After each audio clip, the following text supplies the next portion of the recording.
Palestine में जब Ottoman empire का हुकूमत था तब पैलेस्टाइन में बिल्कुल पीस था, खुशनुमा माहौल था, मुस्लिम, अरब, क्रिश्चियंस और स्मॉल पॉपुलेशन ज्यूस लोगों का था। ज्यूस माइनॉरिटी में थे। जब तक पैलेस्टाइन में ऑटोमन एम्पायर का कंट्रोल था तब तक पैलेस्टाइन में पीस था, पैलेस्टाइन में सब कुछ अच्छा चल रहा था। उसके बाद वर्ल्ड वॉर 1 होता है और पैलेस्टाइन ऑटोमन एम्पायर के हाथ से चला जाता है। वर्ल्ड वॉर 1 के बाद पैलेस्टाइन में कंट्रोल किसका आता है? ब्रिटिश एम्पायर का आता है। अब पैलेस्टाइन ब्रिटिश के कंट्रोल में होता है और अब पैलेस्टाइन में धीरे धीरे ब्रिटिश गवर्नमेंट क्या करते हैं, ज्यूइश लोगों को यूरोप से लाकर बसाना शुरू करता है। फिर यूरोप से नहीं, पूरे दुनिया में जहाँ जहाँ भी ज्यूइश है उन्हें पैलेस्टाइन में आकर आबाद होने को कहता है। देखिए, वर्ल्ड वॉर 1 से पहले पैलेस्टाइन में ऑटोमन एम्पायर का हुकूमत था। उस वक्त के खलीफा अब्दुल हमीद के पास एक ज्यूस आता है जिसका नाम थियोडोर हर्जल रहता है। थियोडोर हर्जल ही वो शख्स था जिसने ज़ायनिज़्म का बुनियाद रखा था। यह शख्स सुल्तान अब्दुल हमीद से कहता है कि हम ज्यूस लोगों के लिए पैलेस्टाइन में एक ज्यूस स्टेट बना कर दे दीजिए, बदले में हम ज्यूस आपका तमाम कर्जा को चुका देंगे। ये सब कुछ सुनने के बाद अब्दुल हमीद ने एक बहुत हिस्टोरिकल वर्ड कहा। सुल्तान अब्दुल हमीद ने कहा, अगर तुम मेरे जिस्म के टुकड़े टुकड़े भी कर दो फिर भी मैं पैलेस्टाइन का सौदा नहीं करूंगा। और इसके बाद से ज़ायनिस्ट ज्यूइश साजिश करना शुरू कर दिया ऑटोमन एम्पायर के खिलाफ। फिर हम जानते हैं वर्ल्ड वॉर 1 होता है और उसके बाद ऑटोमन एम्पायर के हाथ से पैलेस्टाइन चला जाता है। कुछ कंस्पिरेसी थ्योरी ये भी कहता है कि वर्ल्ड वॉर 1 और वर्ल्ड वॉर 2 के पीछे ज़ायनिस्ट लोगों का ही हाथ था। अब जानते हैं ज़ायनिस्ट लोग कौन है। ज़ायनिस्ट लोग वो है जो मानते हैं ज्यूइश लोगों के लिए एक होमलैंड होना चाहिए। कहाँ पर? पैलेस्टाइन की ज़मीन में। ज्यूइश लोगों के लिए एक सेपरेट स्टेट। देखिए दोस्तों, ज्यूइश लोगों में भी डिवीज़न है। बहुत से ज्यूइश ऐसे भी है जो ज़ायनिज़्म के आइडियोलॉजी को सपोर्ट नहीं करते। ये ज्यूइश ज़ायनिस्ट के मुखालिफ है। ये ज़ायनिस्ट ज्यूइश है जो ज्यूइश होमलैंड का मांग करते हैं। और दूसरी तरफ बहुत से क्रिश्चियन भी ऐसे हैं जो ज़ायनिज़्म के आइडियोलॉजी को सपोर्ट करता है, जिन्हें हम क्रिश्चियन ज़ायनिस्ट कहते हैं। And so I learned a long time ago, you don't have to be a Jew to be a Zionist. I'm a Zionist. I am a Zionist. When you look at the map, a map of the Middle East, Israel is a tiny little spot compared to these giant land masses. It's really a tiny spot. I actually said, is there any way of getting more? It's so tiny. Christian में भी जो Protestant है वो ज़्यादा बड़ा supporter है ज़ायनिज़्म का।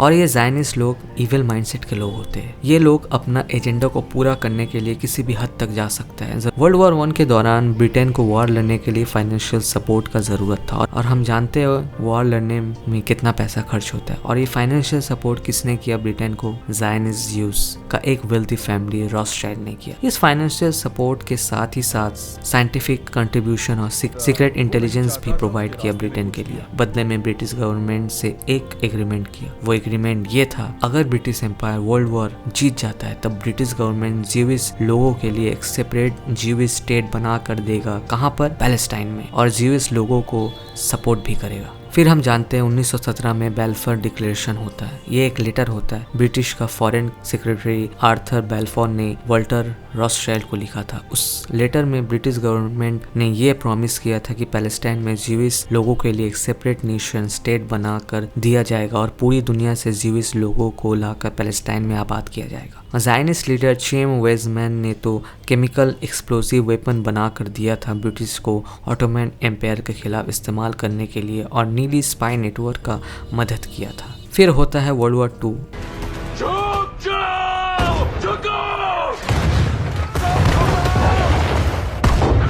और हमें मालूम है वर्ल्ड वॉर 2 के दौरान हिटलर ने ज्यूइश लोगों के ऊपर जो जुल्म किया था, जिसके वजह से पूरे यूरोप से बहुत बड़ी तादाद में ज्यूइश यूरोप से निकल कर कहाँ पर आ गए? पैलेस्टाइन में आकर बस गए। और फिर इस जुल्म के वजह से पूरी दुनिया का हमदर्दी भी ज्यूइश के साथ हो गया। और फिर ब्रिटिश गवर्नमेंट उन ज्यूइश लोगों को सस्ते दाम में, चीप प्राइस में पैलेस्टाइन के ज़मीन बेचना शुरू करता है। पैलेस्टाइन के एडमिनिस्ट्रेशन लेवल में ज्यूइश लोगों को हाईली पोस्ट देता है। गवर्नमेंट के टॉप लेवल के ऑफिसर ज्यूइश होते हैं। ब्रिटिश गवर्नमेंट ज्यूइश को पूरा सपोर्ट करना शुरू कर देता है। यहाँ तक ज्यूइश लोगों को हथियार भी देना शुरू कर दिया। ज्यूइश लोगों का एक आर्मी भी बना देता है। और दूसरी तरफ पैलेस्टीनियंस लोगों को एक छुरी भी रखना इजाजत नहीं था। ज़ायनिस्ट मिलिट्री पैलेस्टाइन के घरों में घुट ढुक कर चेक करता था कि कोई वेपन्स तो रखा हुआ नहीं है उनके पास। समझ लीजिए 1948 से पहले ज़ायनिस्ट ज्यूइश लोग पैलेस्टाइन में बहुत मजबूत हो गया था। अब ज़ायनिस्ट ज्यूइश के पास अपना आर्मी भी था। 1917 में ज्यूइश का पॉपुलेशन 8 to 10% था पैलेस्टाइन पैलेस्टाइन में, और 1948 आते आते जूइस का पॉपुलेशन टोटल 33% हो गया था पैलेस्टाइन में।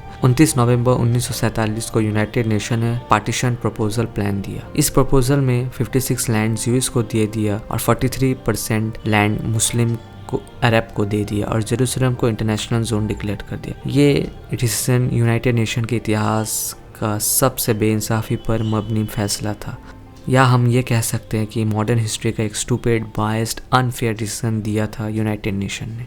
मई 14, 1948 के दिन ब्रिटिश गवर्नमेंट ने एक नाजायज़ रियासत का कायम करता है जिसका नाम इसराइल होता है। ब्रिटिश गवर्नमेंट पैलेस्टाइन से जाते वक्त इसराइल स्टेट इस्टेब्लिश करके चले जाता है। सबसे पहले जिस कंट्री ने इसराइल को रिकॉग्नाइज किया वो था United states of America. Israel state के इस्टेब्लिश्ड होने के सिर्फ 11 मिनट के बाद यूनाइटेड स्टेट का प्रेसिडेंट हैरी ट्रूमैन ने इसराइल को रिकॉग्नाइज कर लिया। उसके बाद सोवियत यूनियन ने इसराइल को रिकॉग्नाइज किया। उसके साथ ही साथ धीरे धीरे बाकी यूरोपियन कंट्री ने भी इसराइल को रिकॉग्नाइज कर लिया। जब David Ben Gurion Israel state का एस्टेब्लिशमेंट अनाउंस करता है, उसके बाद ही पैलेस्टाइन के आसपास के अरब नेशन वार स्टार्ट कर देते हैं। लेकिन इस वार में अरब नेशन को हार का सामना करना पड़ता है क्योंकि इस वार में इसराइल का मदद यूके और यूएस करता है। इस वार के बाद इसराइल और ज्यादा जमीन पर कब्जा कर लेता है। पैलेस्टीनियन लोगों का इथनिक क्लिंजिंग शुरू कर देता है, पैलेस्टीनियन को बेघर कर देता है। 1947 से लेकर 1948 तक 7.5 मिलियन से भी ज्यादा पैलेस्टीनियंस को जबरदस्ती उनके घरों से निकाल दिया और 15,000 से भी ज्यादा पैलेस्टीनियन का जेनोसाइड किया, जिसमें से ज्यादातर औरतें और बच्चे थे। एटलीस्ट 530 विलेजेस को डिस्ट्रॉयड कर दिया। फिर 1967 में सेकेंड अरब इसराइल वार होता है। इस वार को हम 6 डे वार के नाम से जानते हैं। इस वार में इसराइल का साथ वेस्टर्न पावर देता है, जिसके वजह से अरब नेशन को हार का सामना करना पड़ता है। उसके बाद धीरे धीरे इसराइल ने अरब कंट्रीज के लीडर को भी अपने हाथ में कर लिया और उसके बाद हम जानते हैं सबसे पहले अरब नेशन जिसने इसराइल को रिकॉग्नाइज किया था वो इजिप्ट, और उसके बाद 1994 को जॉर्डन ने इसराइल को रिकॉग्नाइज कर लिया। 1967 के बाद पैलेस्टीनियंस लोगों को समझ आ गया था कि ये अरब लीडर्स इसराइल के एजेंट बन चुके हैं। अब ये अरब कंट्रीज पैलेस्टीनियंस के आज़ादी के लिए कुछ नहीं करने वाले। अब हम पैलेस्टीनियंस को ही पैलेस्टाइन का आज़ादी के लिए लड़ना होगा, मस्जिद अल अक्सा के आज़ादी के लिए लड़ना होगा, इस ज़ायनिस्ट रिजाइम के खिलाफ। उसके बाद 1987 में हमास फॉर्म्ड होता है पैलेस्टाइनियन के गाजा में। सिर्फ हमास एक फ्रीडम फाइटर ग्रुप नहीं है, पैलेस्टाइन के गाजा में और भी फ्रीडम फाइटर ग्रुप है। वक्त गुजरने के साथ ही साथ इसराइल के जुल्म पैलेस्टीनियंस के ऊपर बढ़ता रहा। डेली पैलेस्टीनियंस लोग फिजिकल और मेंटल सफरिंग से गुजरते हैं। डेली वायलेंस और ह्यूमिलेशन का सामना करना पड़ता है। पैलेस्टीनियंस के ऊपर टॉर्चर करना, sexual violence, preventive detention, extra judicial killing और होम डिमोलिशन, ये सब शामिल है। किबिया मैसेकर 1953, इस मैसेकर में 69 से भी ज़्यादा पैलेस्टीनियंस सिविलियंस का कत्लेआम किया गया, जिसमें से ज़्यादातर औरतें और बच्चे थे, और तबाह कर दिया गया 40 से भी ज़्यादा घरों को, एक स्कूल और एक मॉस्क को भी। किबिया एक विलेज है ऑक्युपाइड वेस्ट बैंक में। कफर कासिम मैसेकर 1956, इस कत्लेआम में 49 पैलेस्टीनियंस सिविलियन मारे गए, जिसमें ज़्यादातर औरतें और बच्चे थे, और इसमें एक अनबॉर्न चाइल्ड भी था।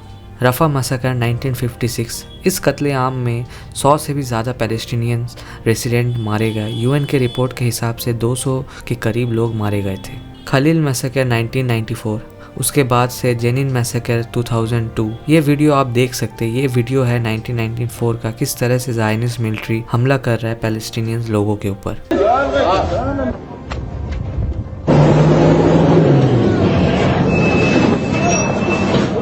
गाजा वार 2008 से 2009, इस कॉन्फ्लिक्ट में 46,000 से भी ज़्यादा घर तबाह हो गया। 1100 से भी ज़्यादा पैलेस्टीनियंस मारे गए। गाजा वार 2012, इस कॉन्फ्लिक्ट में 171 से भी ज़्यादा पैलेस्टीनियंस मारे गए। एटलीस्ट 1000 जख्मी हो गए, जिसमें 971 सिविलियन थे। गाजा वार 2014, इस कॉन्फ्लिक्ट में 2000 से भी ज़्यादा पैलेस्टीनियंस मारे गए, जिसमें से ज़्यादातर औरतें और बच्चे थे। गाजा में 12,600 से भी ज़्यादा घरों को डिस्ट्रॉयड कर दिया गया। गाजा वार 2021, इस कॉन्फ्लिक्ट में 260 से भी ज़्यादा पैलेस्टीनियंस मारे गए, जिसमें से ज़्यादातर औरतें और बच्चे थे, और 1900 से भी ज़्यादा घायल हो गए थे। ये रिपोर्ट गाजा के हेल्थ मिनिस्ट्री ने दिया है। गाजा में बमबारी की वजह से 1800 से भी ज़्यादा रेसिडेंशियल यूनिट तबाह हो गए, और कम से कम 14,300 अदर यूनिट्स पार्शियली डिमोलिश्ड हुआ गाजा में।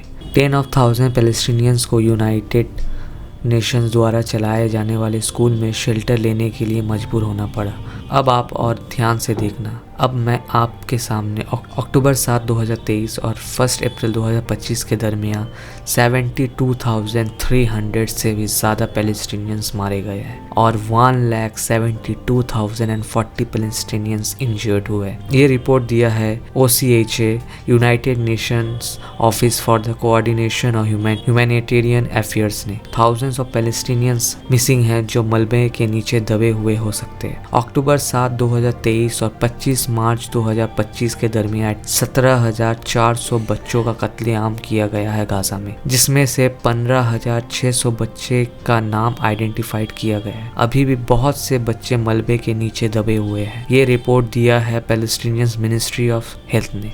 गाजा में अब दुनिया में सबसे अधिक संख्या में ऐसे बच्चे जिनका बॉडी पार्ट काटे गए हैं वार के वजह से। इसराइल के स्टारवेशन पॉलिसी के वजह से 150 से भी ज़्यादा बच्चे मारे गए स्टारवेशन और मेल न्यूट्रिशन के वजह से, और 300 से भी ज़्यादा पैलेस्टीनियंस वुमेन्स का मिसकैरेज हो गया। रफा बॉर्डर्स क्रॉसिंग के पास ह्यूमैनिटेरियन एड ट्रक मौजूद था, लेकिन इसराइल ने रिस्ट्रिक्शन लगा कर रखा था। एक भी ट्रक को जाने नहीं दे रहा था। पैलेस्टीनियंस बच्चे भूख से चीख रहे थे, लेकिन ये जालिम ज़ायनिस्ट लोग ह्यूमैनिटेरियन एड्स को गाजा में दाखिल होने ही नहीं दे रहा था। यहाँ तक मई 20, 2025 को यूनाइटेड नेशन ने एक स्टेटमेंट जारी कर दिया। वो स्टेटमेंट ये था, गाजा में एड के बिना 14,000 बच्चों की मौत हो सकती है। हमने देखा इलेक्ट्रिक ना होने की वजह से गाजा के डॉक्टर्स ने पैलेस्टीनियंस लोगों का ट्रीटमेंट मोबाइल के फ्लैश लाइट से किया। मेडिकल शॉर्टेज की वजह से हमने देखा गाजा में एक दिन में 8 बच्चों का बॉडी पार्ट को काटा गया बिना एनेस्थीसिया का इस्तेमाल किए बगैर। हमने देखा पैलेस्टीनियंस लोग ह्यूमैनिटेरियन एड लेने के लिए गए थे और फिर इजरायली सोल्जर ने ओपन फायर कर दिया। अब तक 2600 से भी ज़्यादा पैलेस्टीनियंस मारे गए हैं जब वो ह्यूमैनिटेरियन एड ले रहे थे तब। 6 मंथ सीज फायर के दरमियान 700 से भी ज़्यादा पैलेस्टीनियंस मारे गए हैं गाजा में। Israel daily Gaza cease fire का वायलेशन कर रहा है और वर्ल्ड लीडर चुपचाप बैठकर तमाशा देख रहे हैं। यूनाइटेड नेशन चुप होकर तमाशा देख रहा, कभी कभी स्टेटमेंट देता है बस, लेकिन इसराइल के खिलाफ एक्शन कुछ नहीं लेता। 90% इंफ्रास्ट्रक्चर तबाह हो गया है गाजा में, जिसके वजह से फूड, वाटर और मेडिकल केयर की कमी हो गई है। ब्राउन यूनिवर्सिटी के रिपोर्ट के हिसाब से इंफ्रास्ट्रक्चर डिस्ट्रक्शन में शामिल है energy, water, sanitation, agriculture, housing और हेल्थ केयर।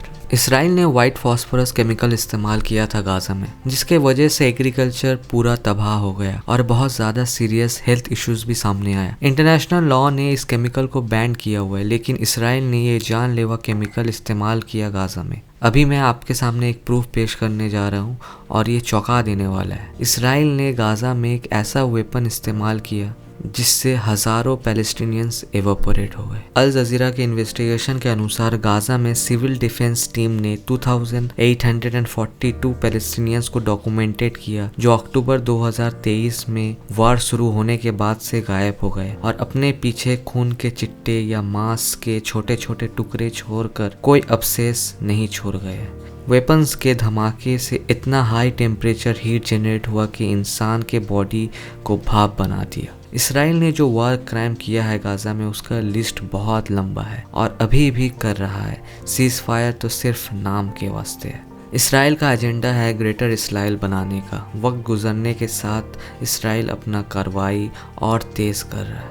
इसलिए हम देख सकते हैं इसराइल किस तरह ईरान के ऊपर झूठा इल्ज़ाम लगाकर ईरान के खिलाफ वार शुरू कर दिया और दूसरी तरफ ऑक्युपाइड वेस्ट बैंक और लेबनान के ऊपर ग्राउंड इन्वेशन शुरू कर दिया है। इलीगल इसराइली सेटलर जुल्म कर रहा है पैलेस्टीनियंस के ऊपर। पैलेस्टीनियंस के घरों को जला दे रहा है, व्हीकल्स को जला दे रहा है।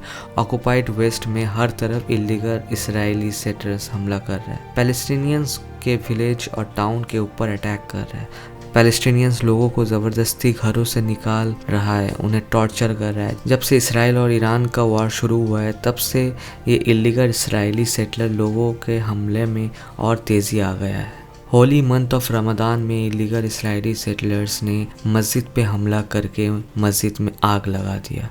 ईद के सेलिब्रेशन के वक्त पैलेस्टीनियंस के ऊपर हमला किया। ये इसराइली सेटलर्स लोगों को इसराइली गवर्नमेंट ने ही लाइसेंस दिया है पैलेस्टीनियंस के ऊपर जुल्म करने का। United nation human right council ने अपने लेटेस्ट रिपोर्ट में वार्न किया है वेस्ट बैंक में इसराइली पॉलिसी को लेकर, जिनमें इसराइली फोर्सेस द्वारा सिस्टम को अनलॉफुल इस्तेमाल और पैलेस्टीनियंस के घरों को अनलॉफुल तरीके से डिमोलिश करना भी शामिल है। और ह्यूमन राइट्स ग्रुप ने कहा है कि इसराइली अथॉरिटीज़ ने सेटलर्स को फ्री हैंड दे दिया है, जो भी कुछ करना है करो पैलेस्टीनियंस के खिलाफ। इसराइली ऑर्गेनाइजेशन बी सलीम ने आरोप लगाया है अपने गवर्नमेंट के ऊपर कि इसराइली गवर्नमेंट पूरा सपोर्ट प्रोवाइड कर रहा है सेटलर्स लोगों के लिए ताकि ये लोग पैलेस्टीनियंस के ज़मीन पर कब्जा कर ले। इसराइली सेटलर्स के द्वारा इसराइली गवर्नमेंट अपना एजेंडा को पूरा कर रहा है। इसराइली गवर्नमेंट ने ट्रू फ्रंट खोल दिया है। एक तरफ इसराइली फोर्सेस हमला कर रहा है पैलेस्टीनियंस के ऊपर, दूसरा तरफ इलीगल इसराइली सेटलर्स लोग हमला कर रहा है। They appear on the hilltops, often armed, sometimes with bats, sometimes with guns. They descend into Palestinian villages, storm homes, and harass children on their way to school. They beat, burn, and sometimes kill. These are the Israeli settlers of the occupied West Bank, and their violence is growing. United nation के latest figure के हिसाब से अक्टूबर 2023 से लेकर अब तक at least 1094 Palestinians का कत्ले आम कर दिया गया है वेस्ट बैंक में, और ये कत्ले आम किया है इसराइली फोर्सेस और इसराइली सेटलर्स ने। ये इसराइली सेटलर्स इतने जालिम लोग हैं कि ये पैलेस्टीनियंस के मवेशी लाइफ स्टॉक को भी मार रहा है। पैलेस्टीनियन लोगों के ऊपर झूठा इल्ज़ाम लगाकर इसराइली प्रिजन में डाल दिया जा रहा है। 10,000 से भी ज़्यादा पैलेस्टीनियंस इसराइल के जेल में बंद है, वो भी गंभीर हालत में। इंग्लिश में कहते हैं ग्रेव कंडीशन। अब तो इसराइल ने डेथ पेनल्टी का लॉ भी लागू कर दिया है। जी हाँ दोस्तों, ये बिल पास हो गया है इसराइल के पार्लियामेंट से। ये डेथ पेनल्टी का कानून सिर्फ और सिर्फ पैलेस्टीनियंस लोगों के लिए है। ये कानून इसराइली सेटलर्स लोगों के लिए नहीं है, ज्यूइश सिटीजन के लिए नहीं है। अब पैलेस्टीनियंस के ऊपर झूठा इल्ज़ाम लगा के उन्हें जेल में डालेगा, उसके बाद उन्हें डेथ पेनल्टी का सज़ा सुना देगा। इसराइल का एजेंडा है ग्रेटर इसराइल बनाने का, और इस एजेंडा को पूरा करने के लिए किसी भी हद तक जा सकता है। I think it's the core value for Israel. They want to seize its lands to build the greater Israel and to create the greater Israel and to create also the greater Jerusalem. जितना वक्त गुजरेगा Israel अपना हमला और तेज करेगा ताकि पूरा Palestinians territories पे कब्जा कर सके।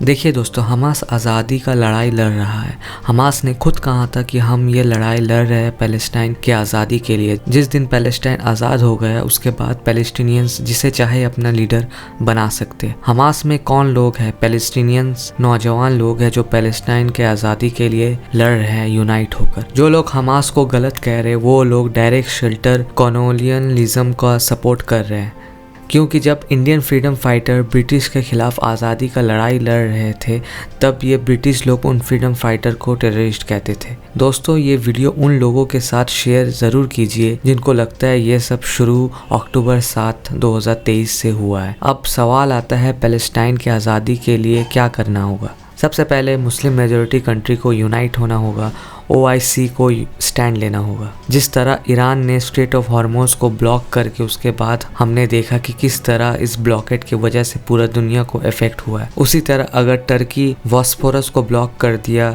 येमेन बबले मंदेब स्ट्रेट को अगर ब्लॉक कर दिया, इंडोनेशिया और मलेशिया अगर स्ट्रेट ऑफ मलक्का को ब्लॉक कर दिया, इजिप्ट अगर स्विस कैनल को ब्लॉक कर दिया, ये सब मेजर चेक पॉइंट है। अगर इस जगह में ब्लॉक हो गया तो फिर पैलेस्टाइन का आज़ादी के लिए राह खुल सकता है। और अगर रशिया और चाइना भी पैलेस्टाइन के साथ दे दिया तो फिर और अच्छा है। रशिया और चाइना न्यूक्लियर आर्म्स कंट्री है और उसके साथ ही साथ रशिया और चाइना के पास वीटो पावर भी है। फिर देखिएगा यूनाइटेड स्टेट्स के ऊपर प्रेशर बनना शुरू हो जाएगा। यूनाइटेड स्टेट्स और यूरोप को ना चाहते हुए भी पैलेस्टाइन का आज़ादी का फैसला करना होगा। ये तो मैंने अपना एक थ्योरी आपके सामने रखा है रिसर्च करने के बाद। अब सवाल एक और आता है कि कॉमन पीपल, आम लोग क्या करें। सबसे पहले इजरायली प्रोडक्ट को बॉयकॉट करना होगा। जितना हमारे पास इख्तियार है उतना तो करना ही चाहिए। अपने आसपास के लोगों को जिनसे आप डेली मुलाकात करते हैं उन्हें पैलेस्टाइन का हिस्ट्री बताएं, पैलेस्टीनियंस के ऊपर जुल्म हो रहा है उसके बारे में बताएं, ज़ायनिस्ट रेजिम किस तरह पैलेस्टीनियंस टेरिटरीज पर कब्जा कर रहा है उसके बारे में बताएं, ज़ायनिस्ट ज्यूस लोगों का एजेंडा क्या है उसके बारे में बताएं, कौन सही है कौन गलत है उसके बारे में बताएं। आज हम ऐसे दौर में हैं जहां इंडिपेंडेंट मीडिया, जो मीडिया हकीकत बयां करता है, वो बहुत थोड़े से ही रह गए और इन मीडिया का आवाज़ को भी दबाने की पूरी कोशिश किया जा रहा है।